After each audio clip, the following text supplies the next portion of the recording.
The emergency signal came through the void of space like a cry for help. It traveled across star systems, bouncing from one communication relay to another until it reached the human exploration ship, UHS Dakota. The ship was on routine patrol. Near the edge of known space, far from Earth and the busy trade routes, Captain Jake Morrison was drinking his morning coffee when the alert sounded.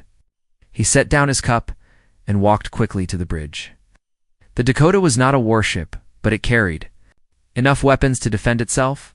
Morrison had been a captain for 10 years, and he knew the dangers of deep space. "What do we have, Lisa?"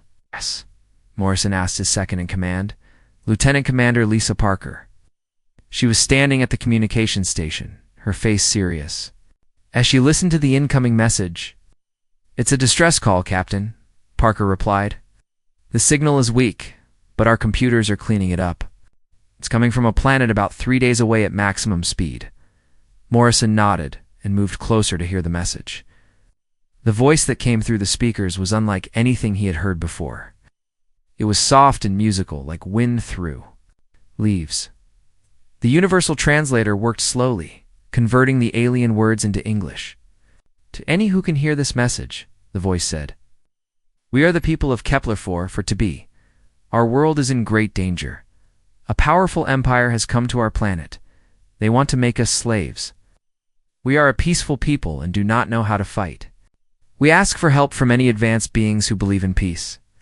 Please send wise counselors and healers. We need those who can speak for us and help us find a way to live in harmony with these invaders. Time is running short." The message repeated several times before ending. Morrison stared at the communication display, his mind working through what he had just heard. These aliens were under attack by some kind of empire, and they were asking for help. "Danny, how long to reach their position?" Morrison called to his chief engineer, Danny Rodriguez, who was checking the ship's systems. 3 days, 4 hours at maximum speed," Captain Rodriguez answered. "But we'll need to stop twice to cool the engines." Morrison turned to Dr. Amanda Clark, the ship's medical officer and science specialist. She was a smart woman who always thought before speaking. "What do you think, Doctor? These aliens sound like they're in real trouble." Dr. Clark frowned as she considered the message. "Captain, they specifically asked for counselors and healers. They want diplomatic help, not military assistance. Maybe we should contact Earth Command first and see what they want us to do." "Head, these people don't have weeks. Did you hear how scared they sounded? This empire might destroy them before Earth Command even gets our message." Chief Security Officer Ryan Blake stepped forward. He was a big man with scars on his hands from his days as a Marine. "Captain, we don't know anything about this empire. They mentioned, what if it's too big for us to handle? The Dakota is tough, but we're just one ship." Morrison looked around the bridge at his crew. These people had been with him for 2 years, and he trusted them completely. They had faced dangers together before, from space pirates to solar storms. But this was different. This was about helping innocent people who couldn't help themselves. "Ryan, get me everything you can find about this sector," Morrison ordered. "I want to know what kind of threats we might be facing." "Lisa, send a message back to these aliens. Tell them help is coming and to hold on." Parker worked at her station for a few minutes, then looked up. "Message sent, Captain, but I'm not sure they'll receive it. The signal is very weak from this distance." Morrison walked to the main view screen and stared out at the stars. Somewhere out there, people were suffering and asking for help. He had joined the Space Exploration Service to explore new worlds and meet new species. But sometimes exploration meant protecting those who couldn't protect themselves. "Set course for Kepler-4 to be," Morrison announced. "Maximum speed." "Captain," Dr. Clark said quietly, "I really think we should be careful here. These aliens ask for peaceful help. They want someone to negotiate, not fight." Morrison turned to face her. "Doctor, sometimes the best way to negotiate is from a position of strength. If this empire sees that these aliens have friends who won't back down, maybe they'll think twice about enslaving them." As the Dakota changed course and jumped to faster than light speed, Morrison couldn't shake the feeling that they were heading into something bigger than they expected. But the image of those peaceful aliens crying for help stayed in his mind. He had spent his whole career exploring space and meeting new species. Most of them were friendly, but some were not. The crew worked efficiently to prepare for whatever they might find. Rodriguez checked the ship's weapons systems and shields. Blake reviewed the files of known hostile species in that region of space. Parker coordinated with the navigation team to plot the fastest route to the alien world.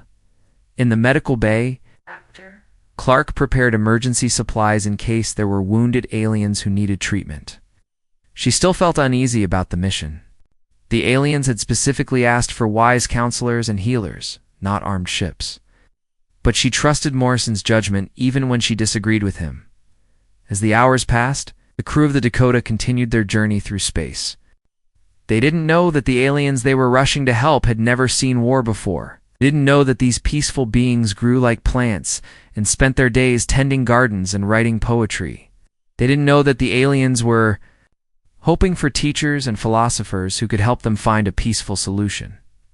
All Morrison knew was that somewhere in the darkness ahead, innocent people were in danger, and he would not let them face that danger alone. The Dakota flew on through the void, carrying its crew toward a meeting that would change everything for 3 different species. Behind them, Earth continued its slow rotation, unaware that one of its ships was about to make first contact with 2 alien races in a situation that could lead to war or peace.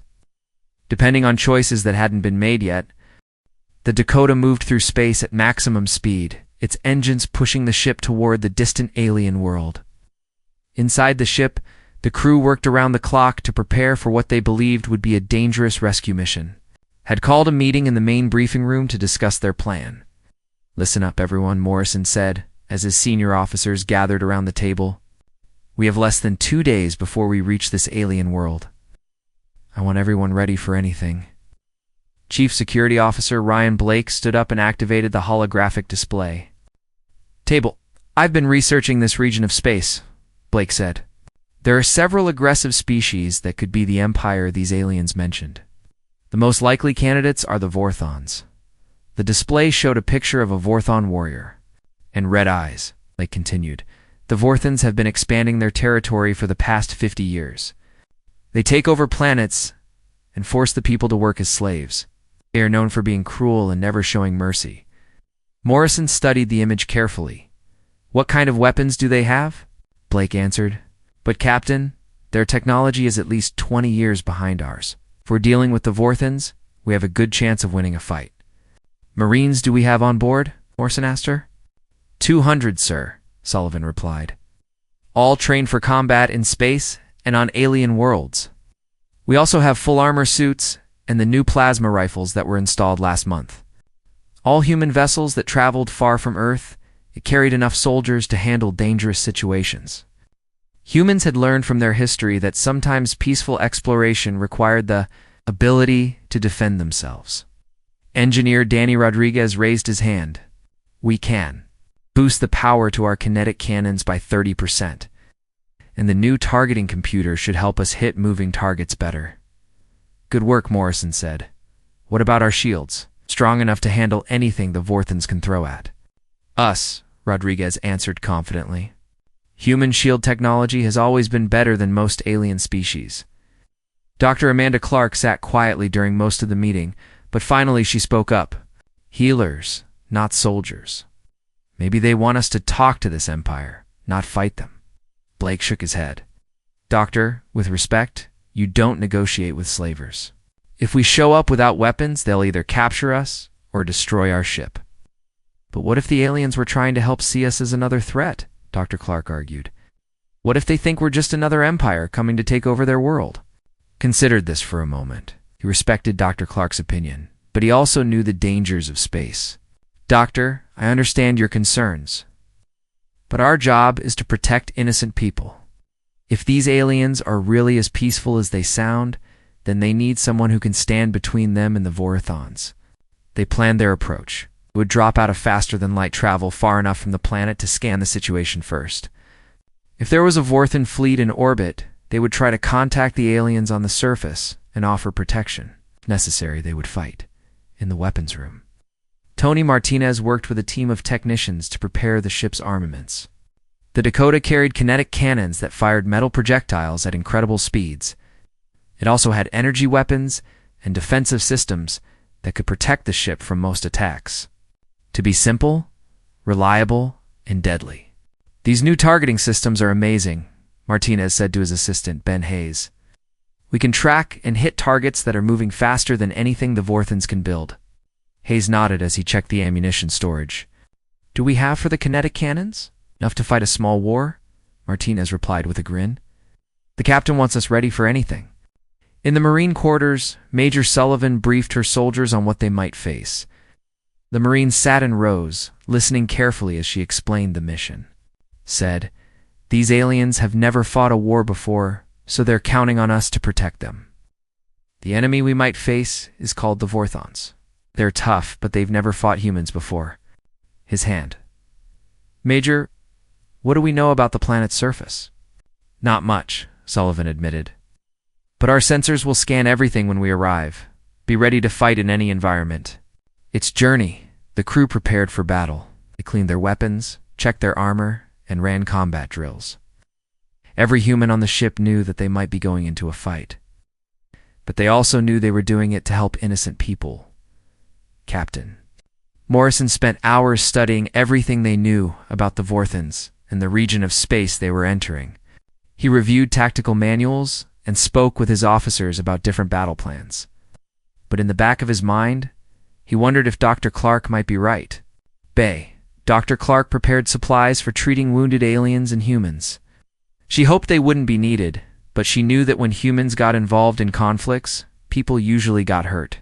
She packed bandages, medicines, and surgical tools, all while wishing that diplomacy could solve every problem. As the second day passed, the Dakota drew closer to its destination. They had weapons, soldiers, and the determination to help beings they had never met. But none of them truly understood what they were walking into. They thought they were going to rescue helpless aliens from cruel invaders. They didn't know that the aliens they were rushing to help had never wanted rescuers at all. Teachers, philosophers, and peaceful mediators who could help them find a way to live in harmony with their unwelcome visitors. The Dakota flew on through the darkness. The Dakota dropped out of faster-than-light travel at the edge of the Kepler 442b system. Large warships hung in space around the beautiful blue and green planet. The ships were dark gray with sharp edges and weapon ports that bristled like the spines of a dangerous animal. Morrison had seen pictures of Vorthon vessels before, but seeing them in person was different. They have the planet completely surrounded. The aliens down on that planet were trapped with no way to escape. "Any sign of the aliens who sent the distress call?" "I'm picking up several communication signals from the planet's surface," Parker replied. "But they're very weak." Suddenly, the communication system came alive with a harsh, growling voice.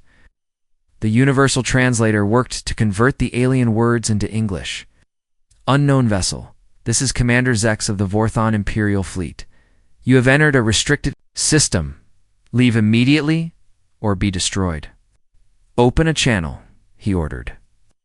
"Channel open, Captain," Parker said. "This is Captain Morrison of the human vessel Dakota." Morrison spoke clearly into the communication system. "We received a distress call from this planet. We're here to provide assistance to the inhabitants." There was a pause, then Commander Zex's voice came back, filled with what sounded like amusement. "Humans? I have heard of your species. You are new to this part of space. These people belong to the Vorthon Empire now. Take your single ship and leave before I lose my patience." "I'm afraid we can't do that," Morrison replied calmly. "We don't abandon people who ask for our help." The laughter that came through the speakers was cold and cruel. "One ship against 12? You humans must be either very brave or very stupid."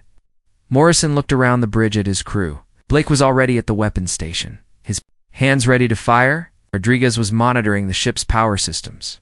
Parker was trying to contact the aliens on the planet below. Dr. Clark stood near the back of the bridge, her face pale with worry. Lit up with energy beams and explosive projectiles. "Shields up, evasive maneuvers," Morrison commanded. The ship turned and twisted through space like a dancer, avoiding most of the incoming fire. The shots that did hit were absorbed by the ship's powerful defensive shields. "Turn fire," Morrison ordered. The Dakota's kinetic cannons spoke with a deep, thundering sound that vibrated through the ship's hull. Metal projectiles shot out at incredible speed, moving so fast they were almost invisible. The first projectile hit a Vorthan ship's shield and punched straight through it like it was made of paper. The second shot tore through the ship's armor and exploded inside the vessel. Direct hit, Blake reported with satisfaction. They had never seen weapons that could penetrate their defenses so easily. All ships, concentrate fire on the human vessel. Destroy it now. Each shot from the human ship found its target, and each hit did terrible damage to the Vorthan vessels. The alien ships tried to surround the Dakota, but the human ship was faster and more maneuverable than they expected. Captain Parker called out, "I'm receiving a transmission from the planet. The aliens down there are asking what's happening." Morrison was too busy commanding the battle to answer right away. "Tell them help has arrived," he said finally. On the planet's surface, Elder Sylvana and her people watched the battle in the sky with growing horror. The gentle, plant-like beings had never seen such violence before. In space looked like stars dying. "What have we done?" Sylvana whispered to her council. "We asked for wise teachers to help us find peace." The younger Zephyrians pressed closer to their elders, their leaf-like skin trembling with fear. They had hoped that someone would come to speak. With the Vorthons in help, both species understand each other.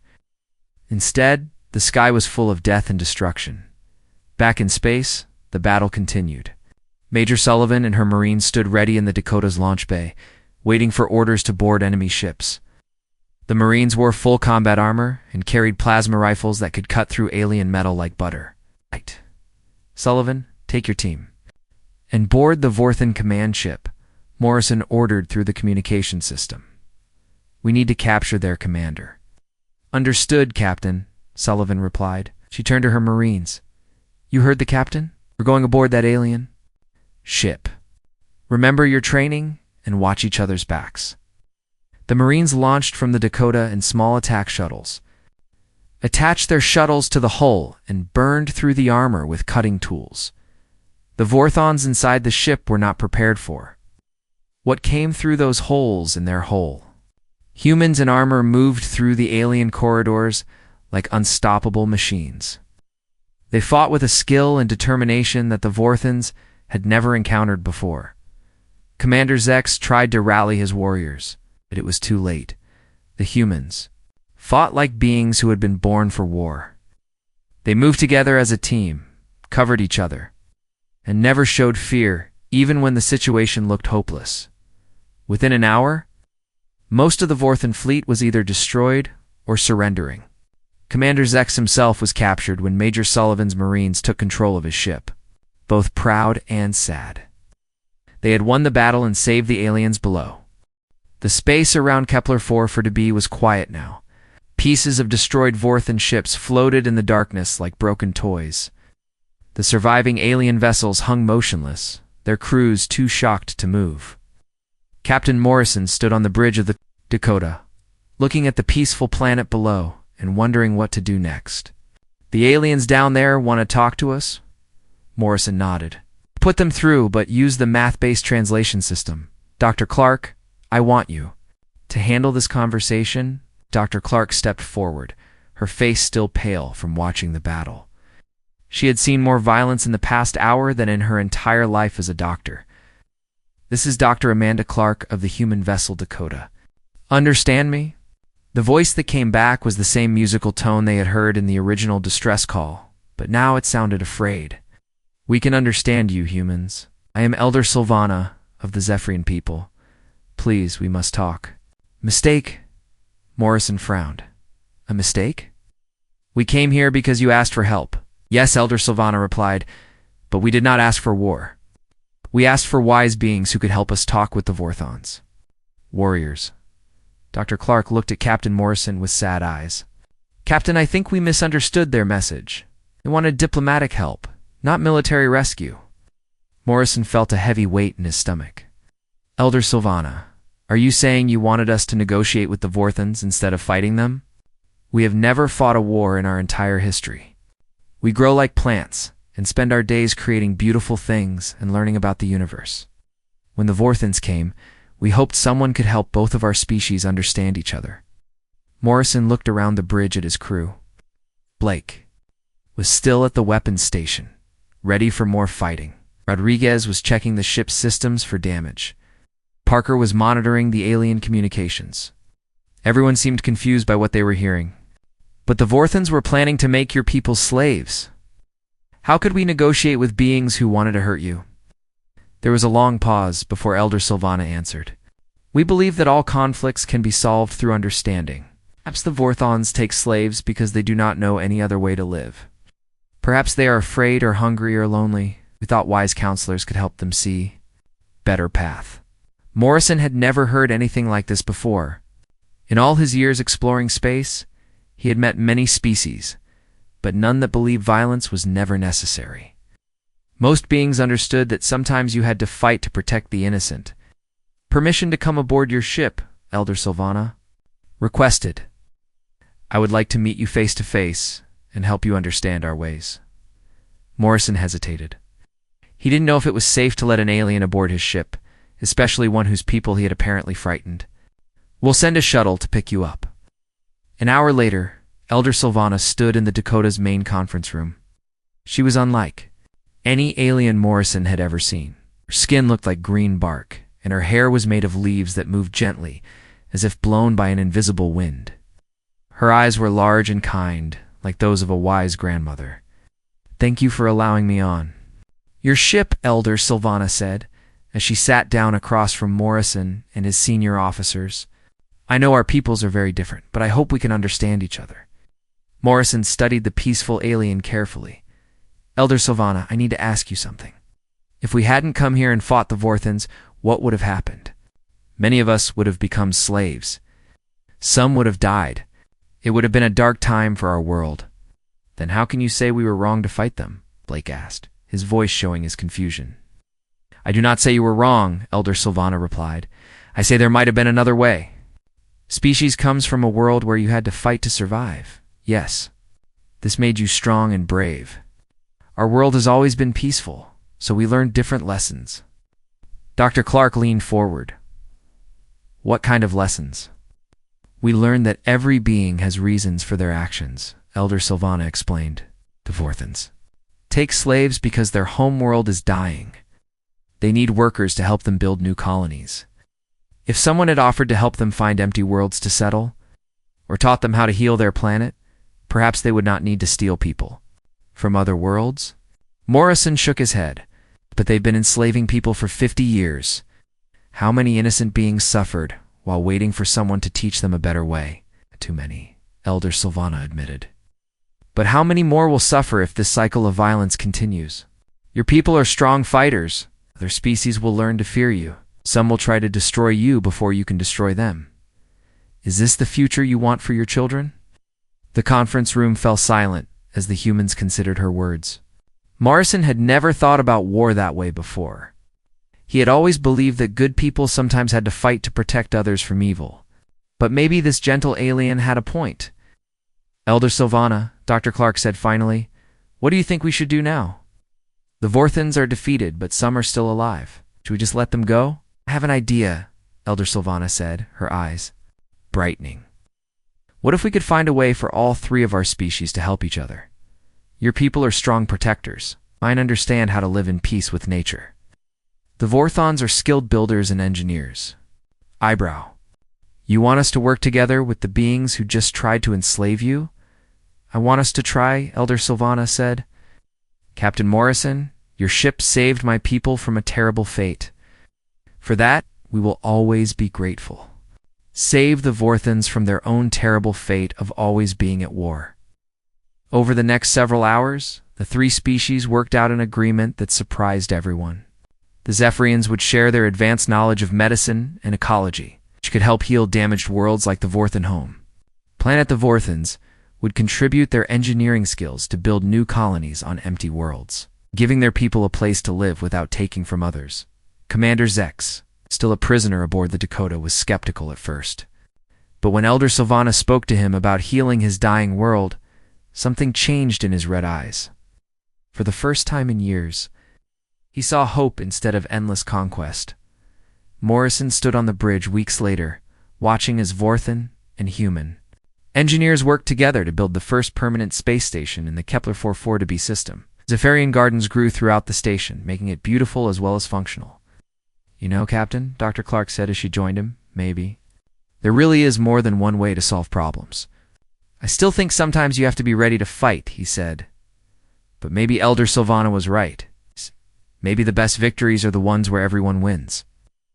It was a new beginning for three species who had learned that understanding could be stronger than weapons, and that the greatest strength sometimes came from choosing peace over war.